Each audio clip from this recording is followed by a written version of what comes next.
Steve, toi, tu penses qu'avec le blessure qui sont au Real de Madrid, vous allez s'en sortir et vous allez gagner Oui, nous des sommes coupes? le Real de Madrid. Et nous sommes très proches du Il y a eu des défaites alors qu'il y a plusieurs joueurs qui sont encore là, nous sommes très proches qui n'étaient pas encore blessés. Nous sommes très proches du mercato. Nous sommes le Real de Madrid. Vous allez acheter? On va acheter, on va. T'es sûr avec la politique de Florentino Pérez? Je le dis encore aujourd'hui, c'est un problème entre 3 personnes. Voire maximum 4. Mbappé, Vinicius, Bellingham. Le quatrième, Rodrigo. Pourquoi je dis Bellingham et Mbappé surtout, c'est sur eux deux que je mets l'accent parce que c'est deux joueurs qui ne sont pas actuellement. C'est deux joueurs très moyens. Bellingham, j'ai envie de dire, il n'est pas bon du tout. Avec le Real de Madrid. Mais moi je pense le Real de Madrid en ce moment. Non. Moi je pense que c'est des rotations justement qui ont été faites. Dans les rotations actuelles, dans le système actuel d'Ancelotti avec Mbappé, Vinicius ne s'exprime pas pleinement. Et c'est pour ça que je me dis que. Et c'est pour ça que. Pas Vinicius, pardon. Bellingham. Et c'est pour ça que je pense que c'est des gens sur qui, à la longue, si ça ne prend Il n'est pas d'accord avec vous. oui, ils se sont droits. Il est libre. Mais quand tu vois le Bellingham de la saison passée, qui était aussi à l'aise en sélection qu'au Real. Mais cette saison, voilà, il traversait et il se plaisait à le faire. Aujourd'hui, par exemple, il est bon en équipe nationale. On a encore vu les mains avec l'Angleterre parce qu'il est libre. Au Real, il est un peu plus limité à l'état, un peu plus défensif. Et il faut regarder son visage pendant les matchs. Il s'offusque du système, j'ai envie de dire. Et c'est à la longue, ça peut causer un problème. Parce que c'est une star. Bellingham était candidat au Ballon d'Or. Il veut continuer sur la même lancée. C'est ça qui peut créer un problème. Où il est libre. Je ne sais pas. Vas-y. Je ne suis pas fan du Real de Madrid parce que ce n'est pas un club que j'apprécie beaucoup. Mais c'est un grand club quand même. Mais quand même, je reconnais que c'est un grand club. Oui. Et j'ai quand même eu beaucoup de plaisir à les voir jouer de temps en temps. Mais là où je ne suis pas d'accord, c'est quand j'entends qu'un supporter ou bien quelqu'un qui est dans le Real de Madrid, comme Steve, qui lui a dit Bellingham, il n'est pas bon. Ça, c'est Il a dit en ce moment-ci. Non, il n'est même pas si, quand on a le dit Bellingham qu'on veut. même si ça c'est le mot que j'ai voulu. Parce que le mot, ça compte. Oui, ça compte. Mais quand tu as dit Bellingham, il n'est pas bon. Il n'est pas bon actuellement, le Real. Non, Oui. même si tu mets actuellement, ça veut dire qu'il tu as dit il n'est pas bon. Non, actuellement. Mais je veux juste rappeler que un joueur comme Bellingham, c'est quand tu le regardes sur le terrain, c'est un joueur qui n'est pas approximatif. Soit peut-être parce qu'il est blessé, il a été blessé récemment, il revient. Mais un joueur, ce type de joueur-là, c'est des gars qu'on va avoir dans un match. Parce que quand je regarde bien, tu dis qu'il n'est pas bon, je regarde le match produit par Bellingham. Je ne vois pas qu'il est mauvais du tout. Je ne vois pas. Il est à son niveau. Selon toi, il est à son niveau. Oui. Peut-être la comparaison, oui. Oui, c'est la comparaison. Peut-être par rapport à ce qu'on faisait avant, mais je vais vous dire. Et lui-même, ça se lit sur lui. Mais il y a aussi. Regarde la politique du coach. Regarde qu'est-ce qu'on lui demande maintenant. Justement, je suis d'accord. Et c'est pour ça que je dis c'est de ça que peut créer. On lui demande même, on lui met des limites. Il y a des limites pour lui. Aujourd'hui, Bellingham ne se projette plus. C'est de là dont peut naître un souci. Donc c'est pourquoi je suis contre le fait qu'on va juste dire comme Bellingham, il n'est pas bon. L'année passée aussi, il jouait avec Casemiro, avec Modric et Kroos. Maintenant, c'est les mêmes joueurs. Donc ça peut jouer sur son rendement. Et c'est ça le rendement fait quoi? Quand tu n'as pas un bon rendement. Première personne qui te rappelle que tu n'as pas un bon rendement, les supporters.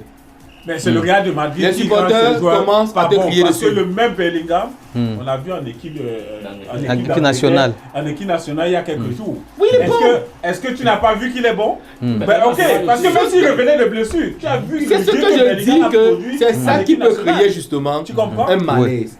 Genre, je rentre chez moi, je me dis. Questionnez-vous sur mais Bellingham, qu'est-ce qui ne va pas? Est-ce que tu es bon? Mais tu vas en équipe nationale, c'est bon. Vinicius, tu vas en. Bon, Vinicius, il est bon. Je joue bien actuellement. Partout. Mais Mbappé, est-ce que la venue de Mbappé, parce que ce sont aussi des êtres humains comme nous, hein, est-ce que la venue de Mbappé ne nous dérange pas?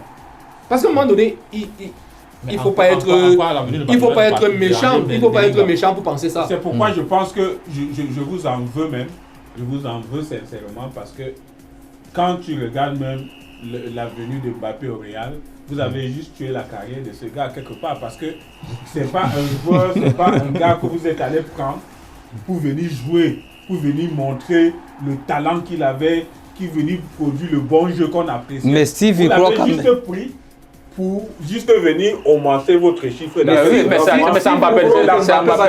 Et c'est tout. Mais moi, je pense qu'il est Je suis pas intelligent. d'accord avec le Real parce que cette politique-là, je suis pas d'accord avec parce que... Ça, c'est un Parisien qui parle. Parce que Lui qui a acheté Messi. Non, mais parce que quand tu regardes dans le fond, Oui. ils n'attendent rien même de ce gars-là. C'est juste une histoire qu'on a. C'est le business. Oui. C'est le business. Lui qui a acheté Messi pour les mêmes raisons. C'est ça. Lui qui a acheté Messi pour les mêmes raisons. En tout cas. Nous, on a pris Messi. On va en arriver. Ouais. Je ne peux pas. En tout cas.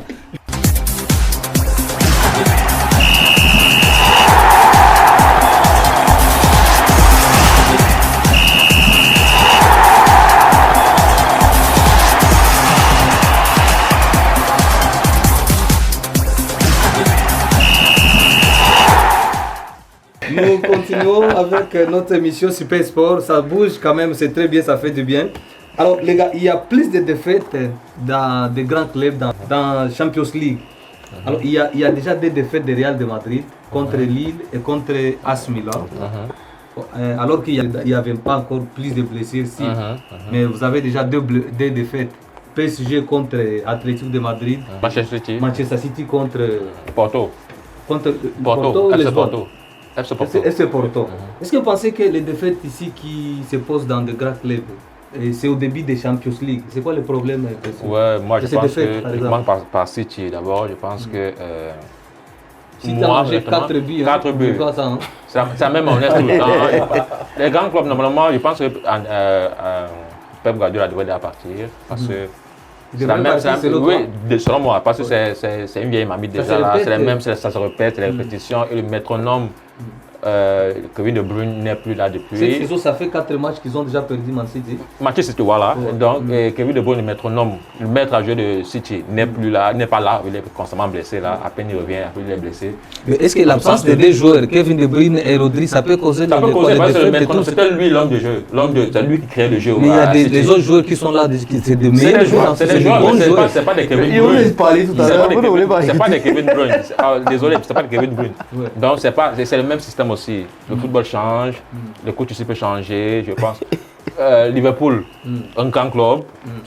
À la fin là, quand Jürgen Klopp est parti là, on avait peur que est-ce que qui va venir relever, mais celui-là est venu avec le même joueur, mais Liverpool a un nouveau visage maintenant là. Je pense que City, ils ont de bons joueurs. Mais c'est la même mayonnaise tout le temps là, avec les départs avec des blessures de Kevin De Bruyne, qui n'est plus trop en forme ces temps-ci là. Je pense que ça peut être ça. Pour Paris Saint-Germain, je pense que c'est la jeunesse. Ok. Ils sont en train de créer un truc qui va prendre d'ici 1 ou 2 ans là, comme Mais ils Barça. ont bien joué quand même. Ils ont bien joué, ils ont joué le près match, là. près de 8 tirs cadrés, oui. ils n'ont pas eu de chance, comme le coach a dit à l'interview d'après le match là, que c'est peut-être un match, mais moi je ne pense pas que C'est un c'est la club de chance là. rival. Donc, Paris Saint-Germain, je pense que c'est un club en rotation. Le Barça qu'on félicite aujourd'hui, là, ils ont passé par le Barça. À l'étape que le Barça a dû traverser là. Ils ont passé des moments difficiles. Voilà, je pense que c'est ça.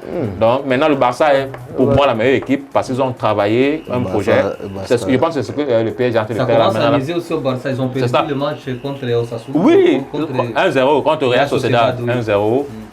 Je pense que c'est ça le problème du PSG maintenant là. Un ancien madrilène qui a marqué. Kubo, un ancien madrilène. Ils sont en train de créer un nouveau visage du PSG là. Je pense qu'avec le temps ça va arriver. Il y a encore le club qui a perdu là. Bayern de Munich. Bayern contre Munich. Barça.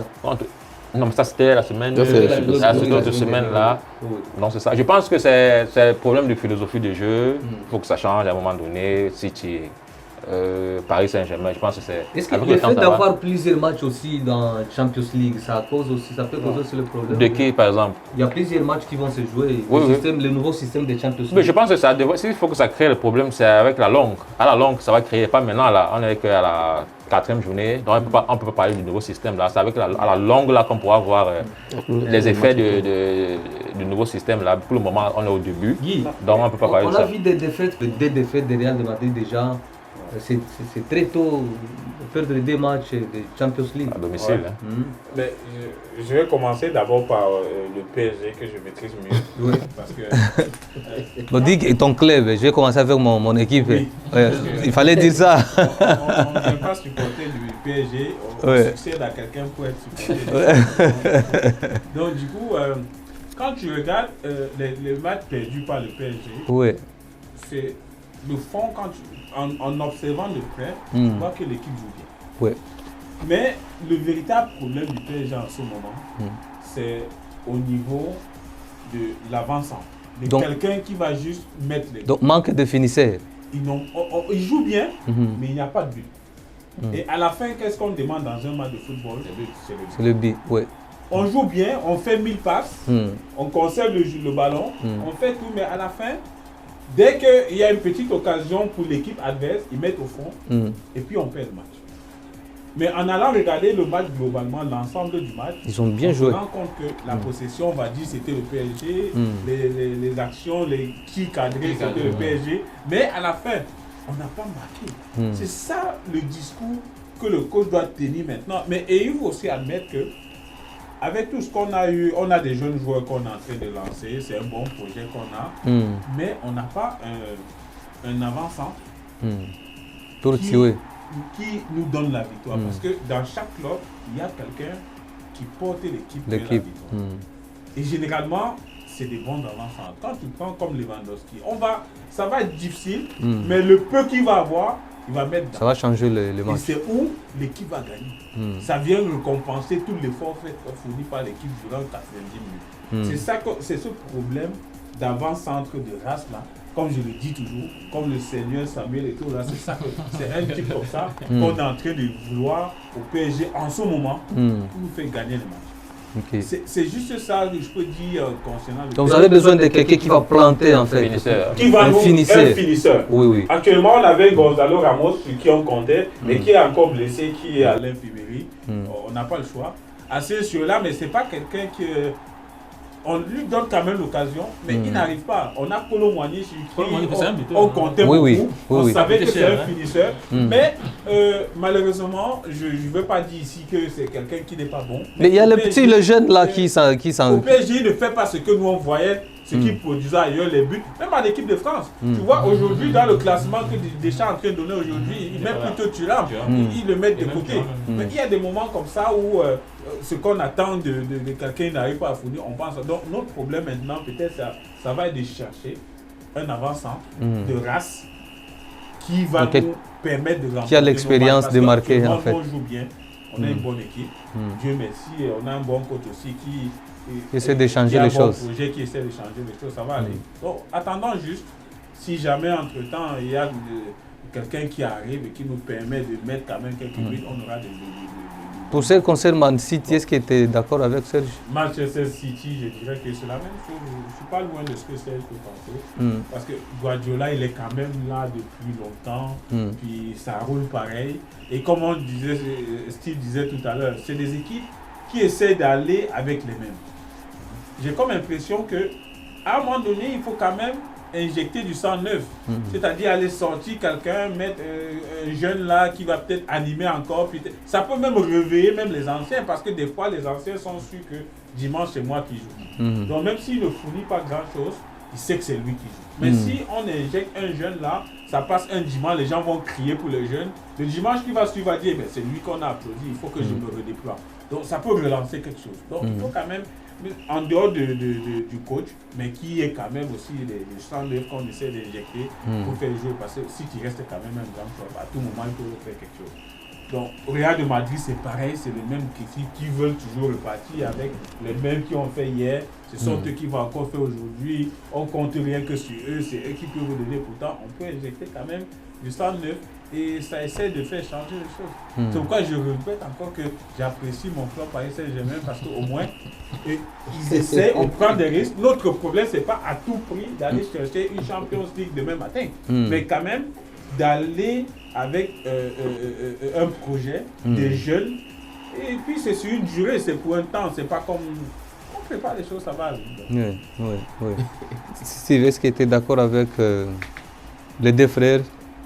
Bon, sur le fond du PSG, oui, avec Guy. Oui. Guy qui dit que le PSG aujourd'hui a une bonne équipe, un fond de jeu assez solide et c'est vraiment l'honneur de l'entraîneur du PSG qui a apporté cette philosophie de jeu, qui a fait confiance à plusieurs jeunes et qui a formé un groupe. Qui a de l'expérience. Toutefois, il a eu l'occasion de recruter un bon numéro 9. C'est là où je dis c'est une équipe qui ressemble à son slogan. Rêvons plus grand. Ils ont pu recruter Victor Osimhen, ils ont même fait traîner son mercato. Parce qu'il était celui qui signait au PSG. Oui, ils ont voulu, ça a été c'est un problème d'argent. C'est un problème d'argent. Et puis Luis Enrique, le coach, a décidé de laisser tomber parce qu'il a pensé qu'il pouvait faire ça. Sauf que, comme Guy dit, on peut bâtir le jeu, on peut tourner autour du ballon, on peut tourner autour des goals. Le plus important, c'est de marquer. Et Osimhen était celui-là qui devait apporter ça. On ne peut pas faire confiance à un Kolo Muani. Kolo Muani, c'est... Kolo Muani... Ça, avant son arrivée au PSG, Kolo Muani, avant, il marquait quand même. il était à l'Eintracht Francfort, je crois.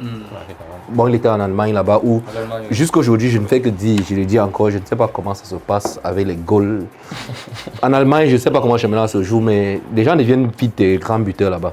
Mais vous savez qu'il y a beaucoup de gens qui étaient sûrs de Kolo Muani qui va prouver qu'il va coûter cher. Oui, il est bien, il a les médias autour de lui, mais au fond, Kolo Muani a joué combien de saisons au haut niveau?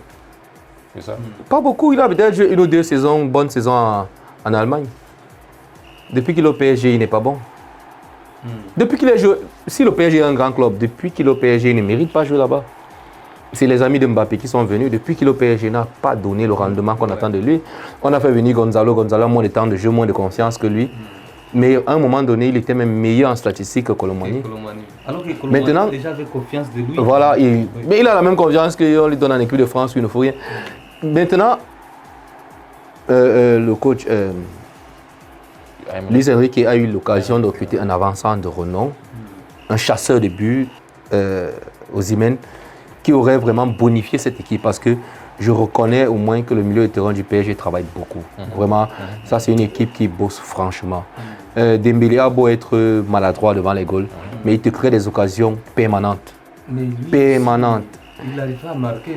C'est là, il n'est pas droit devant les goals, mais au moins il peut te faire des retraits, il peut même faire des tirs ratés, qu'un avançant comme Osimhen peut finir. Oui. Parce qu'il a la force, il est à droit, il percute. Mais regarde dans un match, quand en 90 minutes, le nombre de tirs sur les poteaux, le gardien, ce qu'on met à côté, mais si au moins on réussissait quand même à mettre les 2% de ce qu'on rate, il y a de fortes chances qu'il gagner les matchs. C'est le meilleur.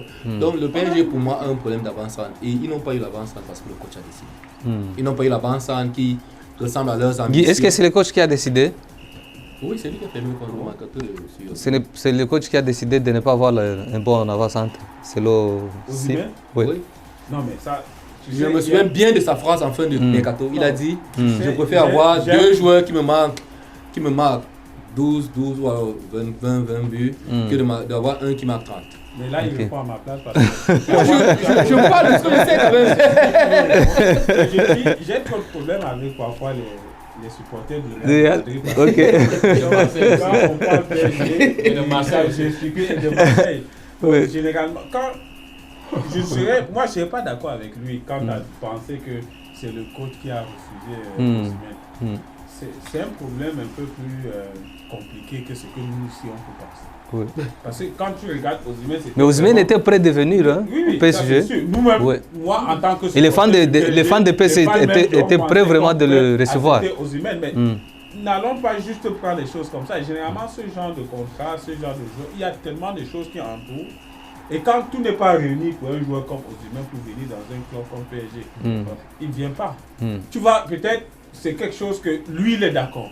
Mais est-ce que l'équipe, je sais pas, l'équipe où il joue en Italie, est-ce que c'est une équipe qui veut libérer son joueur? Qui sont même d'abord en bon terme avec le Paris Saint-Germain. C'est ça qu'il faut aussi regarder des fois. Il y a de certains clubs qu'ils ont des relations tellement difficiles avec d'autres clubs que le fait même de penser que le meilleur joueur va aller dans ce club-là, et c'est même déjà un problème. Donc il y a tellement de choses en arrière que nous ici on ne peut pas savoir. Mais je ne peux pas dire ils ont fixé le prix, 100 millions, qui a refusé Osimhen parce que c'est ce même coach-là qui va peut-être valider que je veux Osimhen. Mais est-ce que c'est le même coach va encore dire non, je ne le veux pas? Je ne pense pas. Le coach a voulu un avancement. Il y a beaucoup de choses qui fait une proposition.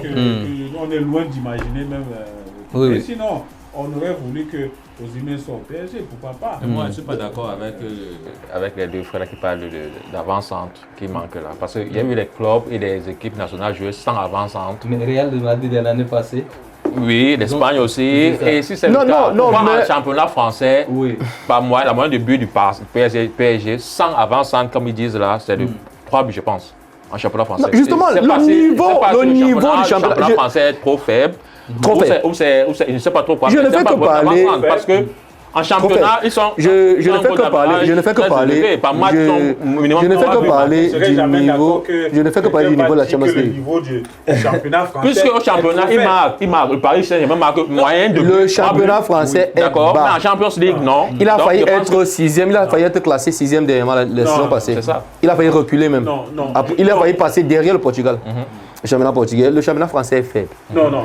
Et le PSG peut s'en sortir comme ça. Maintenant, quand tu parles... Parce que quand on parle de faiblesse, quand on parle de faiblesse d'un championnat... Donc il a dit que vous êtes moins bon. Oui, d'accord, il a dit que vous êtes faible. Moins bon. Non, parce que lui, il dit que... Faible. Comparé aux autres. Parce que le championnat français... Autre championnat. Aussi grand championnat. Non, je ne suis pas d'accord avec, parce que ces mêmes clubs qui sortent dans un championnat où ils pensent que c'est un championnat, je ne sais pas comment on peut les classer, où on est tellement faible qu'on ne peut pas rivaliser avec eux. Mais les mêmes clubs, regarde, quand on joue avec ces mêmes clubs, c'est sur les détails qui remportent les matchs. Oui, mais c'est ça le problème. L'idée, ce n'est pas de jouer. Non. Être grand, ce n'est pas de jouer, c'est de gagner. En championnat, Paris Saint-Germain marque minimum 3 buts par match. Contre Marseille, il y a eu combien de buts? 3 buts. Sans avant-centre, entre guillemets, vous dites qu'il n'y a pas l'avant-centre. Maintenant, moi, je voulais répondre à ça, en fait. Voilà. Moi, je voulais répondre à ça. Pourquoi en Champions League, beaucoup de l'avant-centre survient? En championnat, il y a les buts. L'Espagne a joué un moment, Fabregas, c'était avant-centre. Alors, comprendre aussi que les matchs de Champions League ne sont pas les mêmes matchs. D'où le niveau.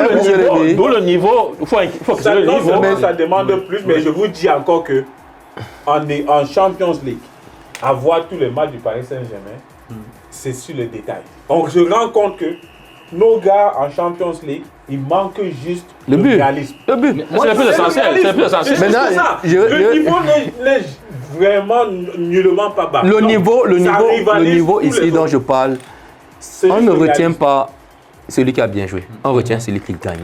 Qui marque des buts. On retient celui qui gagne la compétition. Et le PSG n'est pas encore à ce niveau. Tant qu'ils vont tourner avec le ballon sans être efficaces, ils seront un petit club. Le championnat français est un championnat inférieur aux autres 4 grands championnats. Maintenant, quand tu prends des équipes où il n'y a pas de neuf, mais il faut regarder le niveau technique et l'intelligence. Il faut regarder que c'est des équipes qui s'adaptent. On s'adapte. Le football reste le même.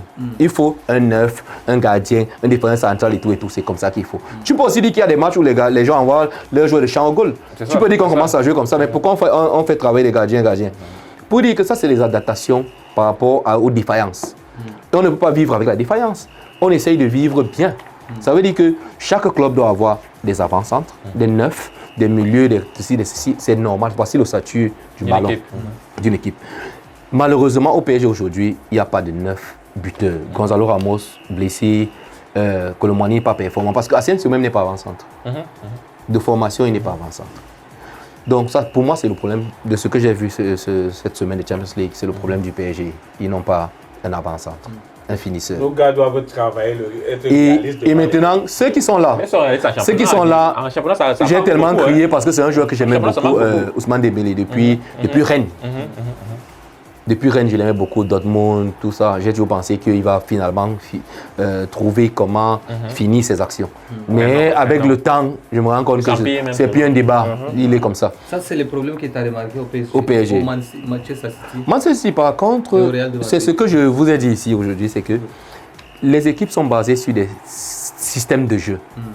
Ça veut dire que quand Kevin De Bruyne n'est pas là, par exemple, on essaye de faire, l'entraîneur qui a son système de jeu, essaye d'adapter un joueur au système de jeu, à son système de jeu. Or, ça ne peut pas donner, parce que l'élément que tu utilises n'a pas les qualités du joueur que tu remplaces. Les joueurs ne sont pas pareils. Tu ne peux pas enlever un Kevin De Bruyne où il est blessé, où il n'est pas en bonne forme. Tu mets Gundogan est bon, mais il ne va pas donner le rendement de Kevin De Bruyne. Tu vas mettre Kovacic, il est bon, mais il n'a pas le rendement de Kevin De Bruyne. À un moment donné, ça sature. Les appels, par exemple, que Alan va faire. Je ne sais pas si vous avez vu le dernier match d'Alan, ou c'est le match de Champions League, où il était... Non, ça c'est le match de championnat du week-end passé. Il était exaspéré au stade. Il était fâché. Alan s'est fâché contre Brighton, justement. Il s'est fâché au stade. Parce qu'il y a des choses qu'il sait qu'habituellement ça passe comme ça.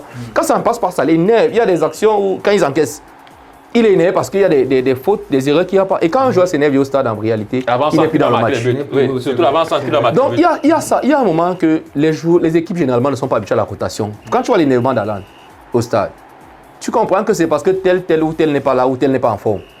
C'est-à-dire que si quand le coach commence à roter, il sera énervé tout le temps, ça ne va pas donner. Généralement, les équipes, les gens jouent ensemble. Ils jouent, ils se connaissent là, et puis c'est pour ça que j'ai dit, généralement, les équipes ont 13, 14, 15 joueurs qui tournent. Mais à un moment donné, on vieillit. Et City aujourd'hui est arrivé aussi à ce point de vieillissement. Kevin De Bruyne n'est plus tout jeune. Gundogan, même il a pris sa retraite internationale, il n'est plus tout jeune. Ils sont nombreux là qui ont atteint un certain âge dans le ballon et dans le même système de jeu. Ça sature, il faut qu'ils signent ailleurs, il faut qu'ils partent. Le coach, injecter du sang neuf, c'est ça la bonne politique, comme dans les entreprises. Voilà. C'est ça la bonne politique. Injecter des jeunes qui vont mettre des joueurs en concurrence. Par contre, ça, c'est pas qu'il dit que ça, c'est les managers le problème. Et c'est ce qui arrive aussi au Real de Madrid. Parce que, regarde, au poste par exemple de latéral droit, le manager de City, il met Walker en concurrence. Mais à certains postes, il ne met pas les Kevin De Bruyne en concurrence. Parce que pour lui, son jeu est basé sur De Bruyne et Rodri. Et chaque fois que Rodri et De Bruyne ne sont pas à City, il y a un problème. Même la saison passée, quand Rodri a eu, c'est pas un carton rouge ou blessé, Manchester a souffert. Il y a toujours eu ça. Parce que le jeu est basé. Quand il a réveillé sa tactique de début de saison, il a mis sa tactique sur certains joueurs. Quand ils ne sont pas là, c'est difficile. Il va se réadapter, il va essayer, ça ne va pas donner. Pareil au Real de Madrid, je vais en parler encore dernièrement, la dernière émission. Carlo Ancelotti, quand il est arrivé au Real, quand il est revenu au Real de Madrid, il a mis les deux vieux au banc. Les deux vieux, c'était qui? Modric et Toni Kroos. Après avoir essayé les jeunes qui étaient Chouameni, Valverde, Camavinga au milieu de terrain, il s'est ravisé, il a ramené Kroos. Il a fait sortir Camavinga. Pourquoi? Parce qu'il s'est rendu compte qu'il y a manque de vision, il y a une lecture de jeu que Kroos a, que ces jeunes n'ont pas. Et quand il a mis ça, le Real de Madrid a développé. A retrouvé son niveau. Aujourd'hui, on pleure. Je veux encore dire ça la dernière fois qu'on pleure beaucoup. On veut penser l'arrivée de Mbappé sans penser au départ de Kroos. Le départ de Kroos affecte le système de jeu. Non, là où je reviens dessus, c'est pour dire quoi? Tant que Ancelotti ne va pas lui aussi développer son système de jeu, en oubliant de se baser sur les trésors ou les matchs passés, il va tomber dans le même piège. Parce que les autres équipes en face se bonifient, travaillent sur son système de jeu. Genre on va jouer comme ça, on va jouer comme ça. On peut encaisser, mais à un moment, Vinicius va courir, il va faire comme ça. Les autres équipes aussi travaillent dessus. Tant qu'ils ne se s'adaptent pas aux joueurs qu'ils disposent, et même, j'ai envie d'aller loin, à son banc de touche. Parce que la cohésion de groupe commence au niveau du gardien jusqu'à l'avant-centre. Ça ne commence pas seulement au milieu de terrain jusqu'à l'avant-centre, non. On sait comment le gardien dégage, comment il sort. Vous avez vu par exemple quand Manchester achetait Onana. C'est parce que le coach avait un plan de jeu avec un gardien qui sort les ballons au pied. Quand Pep Guardiola arrive à Manchester City, il a chassé le gardien, là, comment on l'appelait, le gardien anglais, international anglais, il a chassé parce qu'il disait qu'il ne joue pas des pieds. Hart. Oui, Hart. Parce qu'il disait qu'il ne joue pas des pieds. Il y a des joueurs, des entraîneurs qui ont un système de jeu bien défini, qui part du gardien. Et ils achètent généralement au départ des éléments qui vont avec. Et quand ces éléments sont blessés ou malades, ils essayent de trouver des remplaçants, mais ce n'est pas toujours ça, parce que le jeu est généralement basé sur les pions là. C'est pour ça que je dis que des joueurs ou des grands clubs rotent rarement les équipes pour les vrais matchs. C'est là vous, Steve, pour que Real trouve son niveau, qu'est-ce qu'il doit faire en fait? Tout simplement que le coach, psychologiquement, il faut que Mbappé comprenne qu'il doit jouer neuf. Alors qu'il travaille comme neuf, qu'il oublie le côté, qu'il oublie de redescendre, qu'il oublie d'avoir l'habitude de toucher le ballon à tout moment, parce que sur le côté, il avait cette habitude de toucher le ballon à tout moment. Maintenant, là-bas, le neuf n'est pas obligé de toucher le ballon à tout moment. Le neuf peut, sur un ballon, faire tout son match. N'oublie pas que ce n'est pas Mbappé qui est le problème juste au Real de Madrid. Non, mais lui, maintenant, il est au stade. Comme le frère Serge disait, c'est lui qui est au stade, c'est lui qu'on regarde. Il doit chercher à se donner, à respecter son nom. C'est-à-dire, je suis neuf. Qu'est-ce que je fais en tant que neuf? Il doit se donner les moyens de redevenir le Mbappé qu'on a connu malgré que le poste a changé. Et je pense qu'après ça, il faut que le coach aussi adapte le style de jeu aux joueurs qu'il a sous la main. Je ne pense pas qu'on va travailler sur le jeu au milieu de terrain. Au milieu de terrain, oui, c'est là que j'en arrivais. La défense, pour ma part, la défense n'a pas un réel problème. Tu penses? Pour ma part, non, parce que les joueurs qu'il a sont ces mêmes joueurs et ces joueurs expérimentés. En changeant, en utilisant la tactique en améliorant sa tactique de jeu au milieu de terrain, parce que c'est là où il y a le cœur de son jeu. Et là où je trouve qu'il y a son problème, parce que le Real ne produit pas le jeu. Il est en train de coller les joueurs, il est en train de bricoler les joueurs, surtout la défense. Il y a les joueurs qui jouent à la défense pour les matchs qui ne sont pas habitués de jouer là-bas. Regarde par exemple. Vasquez.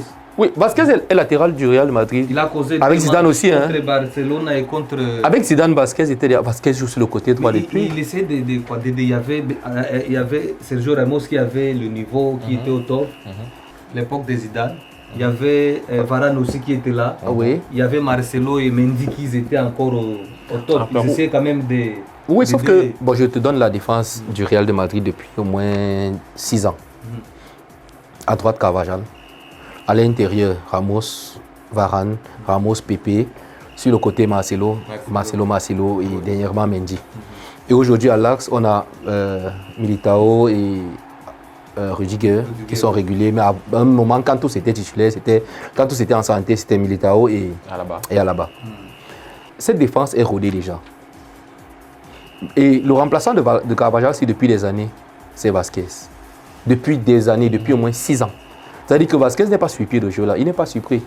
Et le remplaçant de Marcelo ici, qui a même poussé Marcelo au banc de touche, c'est Mendy. Donc du coup, il n'est pas surpris. Mais tu ne penses pas que le niveau de Vasquez a baissé quand même? Moi, je ne pense pas. On a connu les 2-3 années passées. Je pense que quand l'équipe, quand toute l'équipe, il joue bien. Moi, je pense que quand toute l'équipe marche bien. Il a connu plus offensif quand même. Milieu de couloir droit. Après, il est descendu en latéral. Latéral, il est moyen. Quand toute l'équipe joue bien, on n'a pas l'impression qu'on subit. Pour moi, le réel problème du Real de Madrid aujourd'hui, c'est son milieu de terrain. Les 3 de l'intérieur. Ça veut dire Tchouaméni, Valverde et Bellingham. J'ai comme l'impression que c'est juste comme le Real de Madrid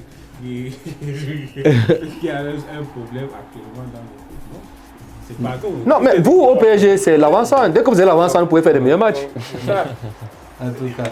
Bon, en tout cas, pour conclure, est-ce qu'il y a quelqu'un qui a quelque chose à commenter avant de conclure notre émission? Parce qu'on a parlé un peu de tout. Moi, pour le Real, j'ai 2 choses, le coach et Mbappé, c'est tout.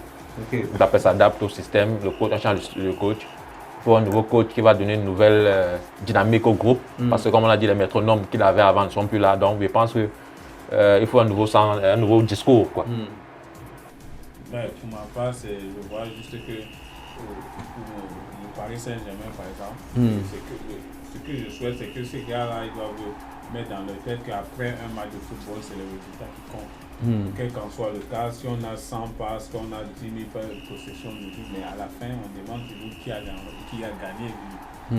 C'est un handicap pour nous aussi, parce que si chaque année, malgré les efforts des jeunes, on essaie de mettre, mais si on ne fait pas l'effort de mettre des buts pour avancer dans la compétition, on touche quand même sur place. Qu'on fasse plaisir quand même au milieu de ces spectateurs qui viennent au stade tous les dimanches ou bien à nous autres comme ça ici à des milliers de kilomètres de Paris. Et on attend quand même quelque chose qui nous fasse plaisir quand même. Mais j'apprécie quand même le système, j'apprécie ce que le coach est en train de faire en ce moment. Puis tout ce qu'on demande, c'est qu'il y ait des buts. Wow. Maintenant le Real de Madrid et tout, je pense toute la soirée, c'était plus cadré sur Madrid où on a plus de supporters de Real sur le plateau. Ça va aller. D'accord. Merci beaucoup les gars. Mesdames et messieurs, nous arrivons à la fin de notre émission. Nous étions avec mes frères, mes collègues pour l'analyse des matchs. Toujours dans l'émission de Super Football Sport. Vous aurez à nous retrouver ici en faisant des analyses des matchs et des mercato. Bon, merci. N'hésitez pas de laisser vos commentaires là-bas. En espérant qu'on va se voir la prochaine fois. Merci, à la prochaine. Ciao.